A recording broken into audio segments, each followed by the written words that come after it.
Guys কি খবৰ? আশা কৰোঁ সকলো ভালে আছে। বৰ্তমান ময়ো ভালে আছোঁ। মানে ঘপককৈ কথা এটা মনত পৰিলে, সেই গতিকে আপোনালোকো সোধোঁ বুলি ভাবিলোঁ। মানে মোৰ লগতেনো কোন কোন আছা? মানে কি হ'ল, মোবাইলটো চাই থাকোঁতে মানে কি হ'ল, সকলোকে হাঁহিৰ খোৰাক যোগোৱা আমাৰ যিহেতু চেতনা বাইদেউ সকলোকে চিনি পায়। সেই চেতনা বাইদেৱে মানে কৈছিলে যে তেখেতে চিগাৰেটৰ গোন্ধটো খুব ভাল পায়। তেতিয়া মোৰ মনত পৰি গ'ল কথাটো, হয়তো আগতে ময়ো বহুত চিগাৰেটৰ গোন্ধটো ভাল পাইছিলোঁ। আৰু যেতিয়া মানুহে আধা খাই পেলাই যিটো শেষৰ টুকুৰা থাকে ন, কপাহৰ টুকুৰাটো, সেইটো একদম ফালি মেলি পূৰা গোন্ধি চাওঁ।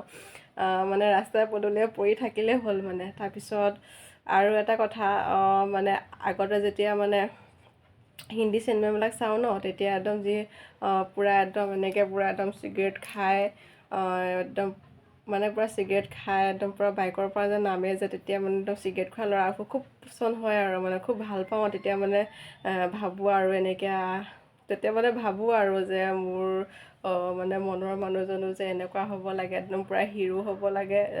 চিগাৰেট খোৱা ল'ৰা খুব পচন্দ হয় আৰু আগতে। যিহেতু সৰু আছিলোঁ ন, তেতিয়া মই ইমান বুজি নাপাওঁ ধৰ চিগাৰেটৰ গোন্ধ আৰু চিগাৰেট খোৱা ল'ৰা হিৰো, এইবিলাক খুব পচন্দ হয় আৰু। এনেকুৱা মোৰ দৰে কোন কোন আছিলে, গতিকে এটা কমেণ্ট কৰিবাচোন। চিগাৰেটৰ গোন্ধ ভাল পোৱা আৰু চিগাৰেট খোৱা ল'ৰা ভাল পোৱা কোন কোন আছিলে।